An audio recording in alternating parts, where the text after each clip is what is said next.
વિદ્યાર્થી મિત્રો, આજે આ વિડીયોમાં આપણે સ્ટાન્ડર્ડ 9થના ઇંગ્લિશ સબ્જેક્ટમાં યુનિટ 5 રાની કી વાવની વોકાબ્યુલરી છે તેનું સોલ્યુશન કરવાના છીએ.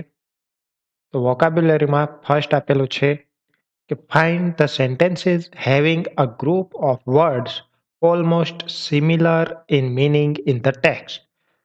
પાઠમાં આપેલા એવા વાક્યો આપણે શોધવાના છે કે જે અહીં આપેલા શબ્દ જૂથ છે તેના અર્થ સાથે મળતા આવતા હોય.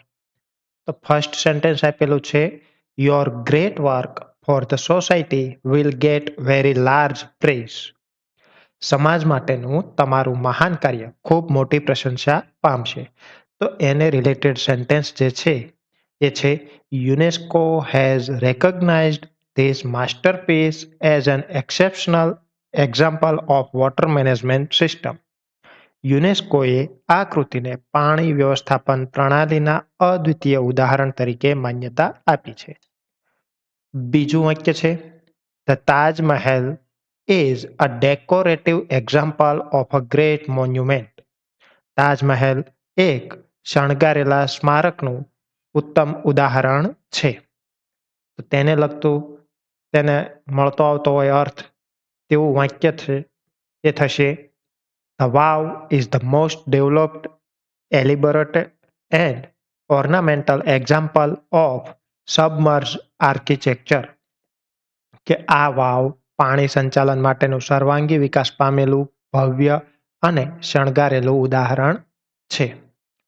થર્ડ સેન્ટેન્સ છે અમિત's name was proposed for the best student award by the committee.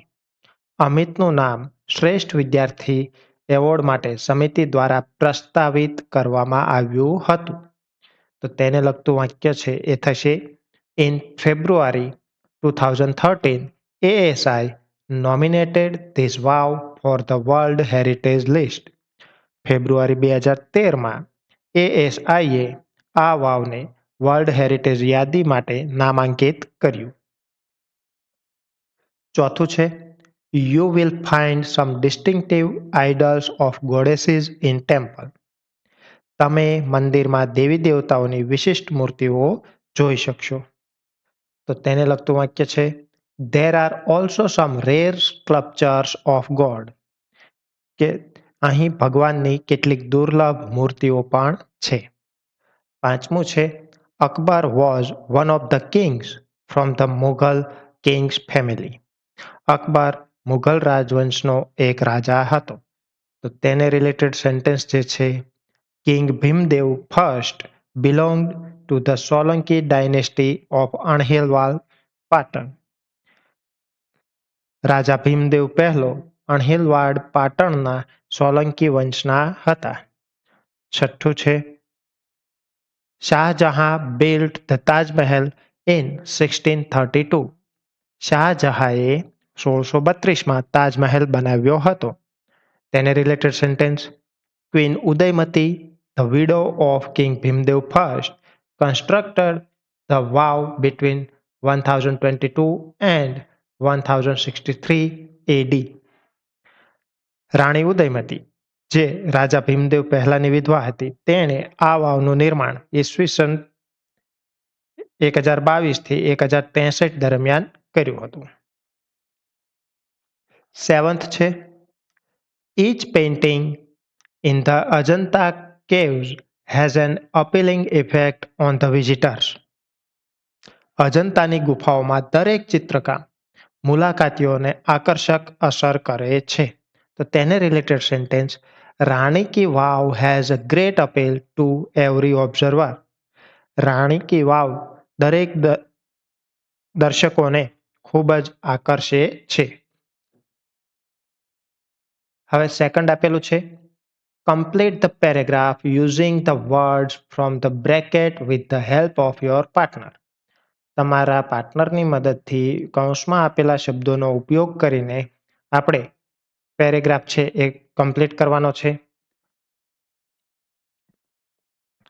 The world blank site of Fatehpur Sikri is located about 39 kilometre from Agra in UP.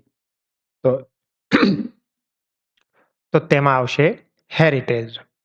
એટલે કે વિશ્વ વિરાસત સ્થળ ફતેહપુર સિકરી ઉત્તર પ્રદેશમાં આગ્રાથી આશરે 39 કિલોમીટર દૂર આવેલું છે. The city is about 3 miles long and 1 mile wide. શહેર લગભગ 3 માઇલ લાંબુ અને 1 માઇલ પહોળું છે. Built with red sikri stone, the city is a blend of Islamic and Hindu architectural style. લાલ સિકરી પથ્થરથી બનાવવામાં આવેલું આ શહેર ઇસ્લામિક અને હિન્દુ વાસ્તુકલાના શૈલીનો એક સુંદર સંયોજન છે. બ્લેન્ડ એટલે સુંદર અને આર્કિટેક્ચરલ એટલે વાસ્તુકલા થશે. The sandstone throughout the city has exquisite sculptures and interlaced decorative designs. શહેરભરમાં આવેલો રેતી પથ્થર અત્યંત સુંદર મૂર્તિકલા અને એકબીજાને જોડાયેલા શણગારેલા ડિઝાઇન દર્શાવે છે. The planning and construction of the walled city took 15 years. કિલ્લેબંધ શહેરના આયોજન અને નિર્માણ માટે 15 વર્ષ લાગ્યા હતા. It is an enchanting place to visit. આ એક ખૂબ જ મોહક સ્થળ છે જે ફરવાલાયક છે. હવે થર્ડ આપેલું છે put a tick mark against the word which is the nearly opposite in meaning. હવે અહીં 4 શબ્દો આપ્યા છે તો એ ચારેય શબ્દોના વિરોધી શબ્દ આપણે લખવાના છે. તો ફર્સ્ટ આપેલું છે ઇમેન્સ, જેનો અર્થ થાય છે વિશાળ. તો તેનું ઓપોઝિટ થશે લિટલ. બીજો શબ્દ આપેલો છે મેગ્નિફિશન્ટ, એટલે ભવ્ય અથવા અદ્ભુત, જેનો ઓપોઝિટ વર્ડ છે અગલી. થર્ડ આપેલું છે એક્સલન્ટ, જેનો અર્થ થાય ઉત્તમ.